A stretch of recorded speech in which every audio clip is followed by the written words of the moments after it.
viewers, welcome back. My name is Adiola Fayeun, and now we're still talking about elections in African countries. And right now, we'd like to go quickly to Togo, where a week ago, the people of Togo casted their votes to elect a new president.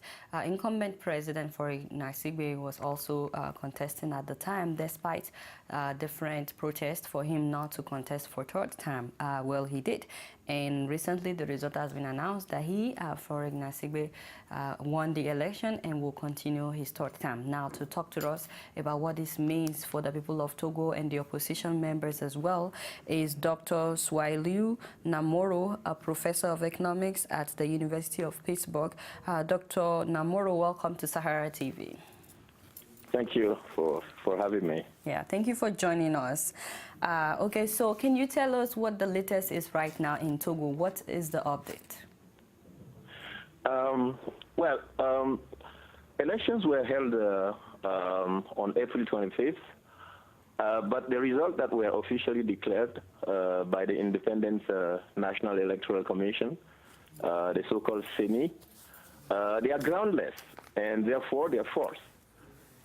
They actually bear absolutely no resemblance, with to the results that were compiled from the report collected in polling stations by the representatives of CAP 2015, which is the challenger to Faure Gnassingbé. So you're saying that there was rigging in that election? Absolutely, absolutely, because all four candidates have strongly rejected these results because they are groundless. Nobody knows on what data these results are based. Absolutely nobody knows. So do you know if the opposition party is planning on challenging this result? Well, the opposition parties, the coalition, the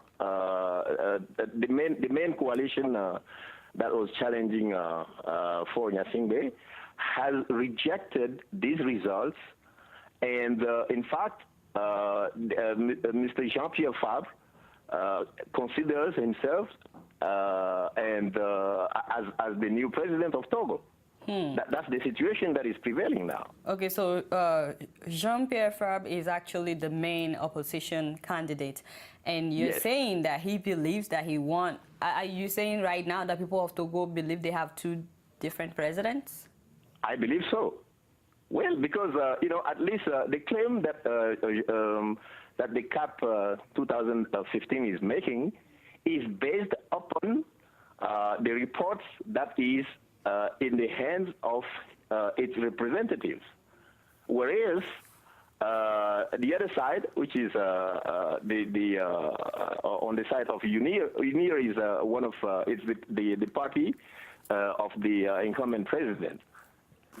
The other side actually is not showing any proof at all. They're just claiming that they won. Okay, so some of us that are not from Togo were a bit confused because the president had already, announced that they've announced that he's the winner, and he's been celebrating this. But now you're telling us that that did not reflect the. Yeah. Okay. Look, here's the situation. There are the central institution that actually organizes the elections is the CENI, which is in fact the Independent Electoral Commission. And the Independent Electoral Commissions have sub-commissions, which are called the CELI. These are the local Independent Electoral Commissions, and there are 42 of them. Now, at the time when the results were declared by the president of the CENI, of the central institution, only 14 of the 42 local independent electoral commissions had their report examined, and none of these results, were actually validated by the CENI, by the central institution. And despite that, and despite the visit that President John Mahama and President Alassane Ouattara of Côte d'Ivoire, despite their presence and the agreement that they all, will do everything. They will all strive, to make the counting transparent. The president of the CENI, just unilaterally decided to declare Mr. Faure-Gnassingbé winner of the elections. Oh, wow. Okay, so what is next now? So what's the next thing now for the opposition parties? Well, what is important, I think something is important here. It is what the Ecowas protocol on democracy and good governance. Because the reason why it is important is that when this protocol actually was signed, in its first article, okay, so this is like the second point of the first article, actually says that every accession to power must be made through free, fair, and transparent elections. And the visits of President John Mahama and Abdoulaye Ouattara to Togo was in line with these protocols. So if ECOWAS ignores what is going on now, well, then ECOWAS will be ignoring its own protocols, which is very serious because it sets a very bad example, to the elections to come in other parts in Africa. I see. So has ECOWAS been contacted since this happened? Well, they are there. I mean, they were on the ground. The two presidents I remember that they sent delegates to monitor the election. Yeah. So they weren't even back to their country before the results were declared by the president of the CENI. So which means that So there was an agreement. There was an agreement in which the two presidents were involved, strongly involved there for transparency. And it is, based on these agreements that, the CAP 2015 was, pretty comfortable with the process and was waiting for the work to be done before the results, were declared. But despite these agreements, I don't know, the other side, that's what because now it is clear that the CENI, the president of the CENI, is clearly on the side of Faure-Gnassingbé, unilaterally decided then to proclaim results without any proof whatsoever. This is absolutely unprecedented in Africa and even in Togo. Anyway, so for viewers that may not be familiar with what has been happening in Togo, Eyadema Gnassingbé, who's the father of the present president in Togo, was actually the former president, and he was there for 38 years before his son came into power 10 years ago. And according to the constitution, he was not supposed to run for a third time. So I just wanted to ask you, Dr. Namoro, if ECOWAS fails to help the people of Togo at a time like this, who else can help? And also the fact that he ran for a third time against the will of the people, is there any way that he could be held accountable for that? Well, I remember President Obama famously said once that Africa doesn't need a strong man, it needs strong institutions.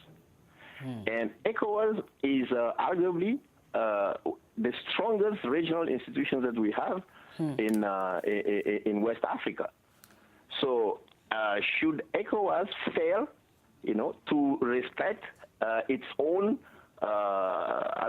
protocol, well, it's clear that the message that is given to the people of Togo is that you are facing a president who imposes himself in power by force, by the force of its military, I would say his militia.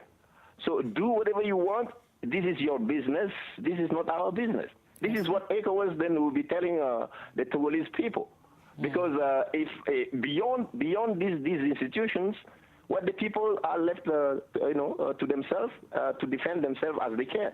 I see. That's the situation that is prevailing in Togo now. So it would be very hypocritical to now watch, a bloodshed in the country, political unrest, and then saying that this is I mean that you are sorry for what you're saying.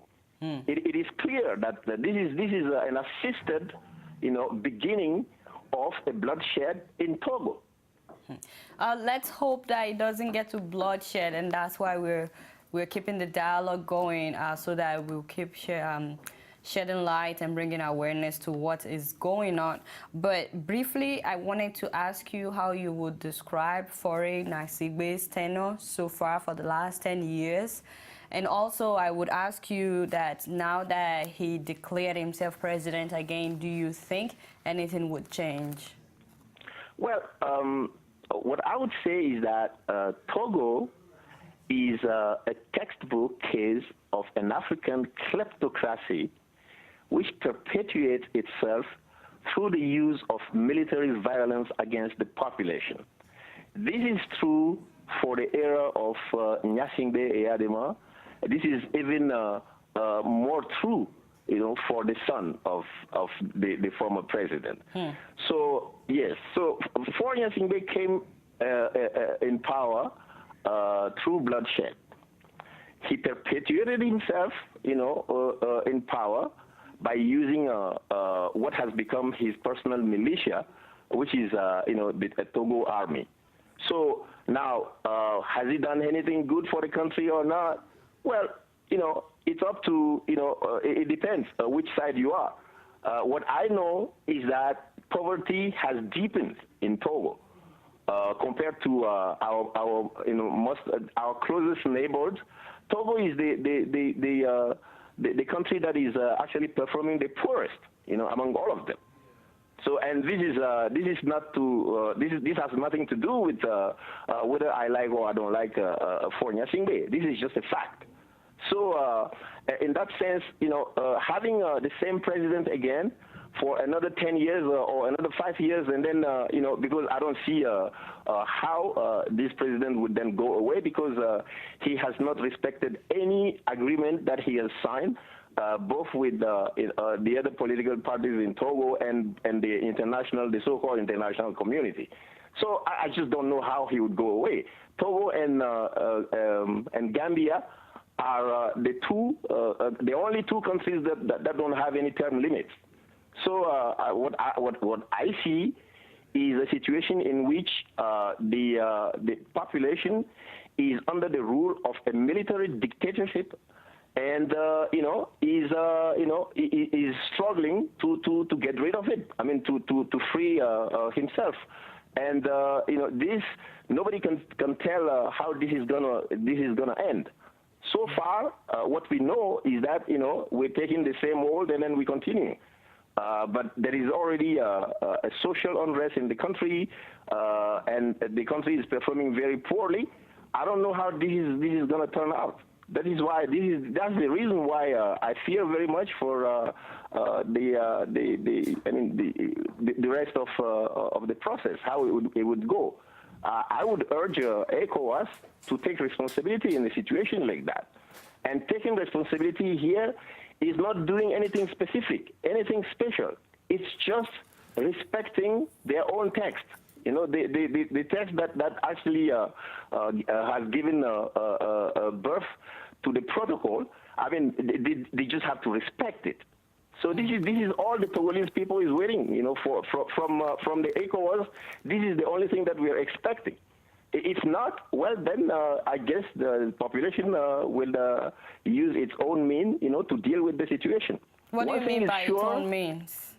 But if you are in a situation in which you have to survive, and yes, and you're facing an enemy who wants your death, what do? I leave it up to you to imagine all kind of situation that can arise in that setting. I see. So I don't know. I'm not God to know exactly what is going to happen, but I can predict that no people in the world, throughout history, no people have accepted a situation of subjugation forever. It has always changed. And it hasn't changed because the oppressor has decided to stop. It is because the oppressed has decided to stop the oppressor.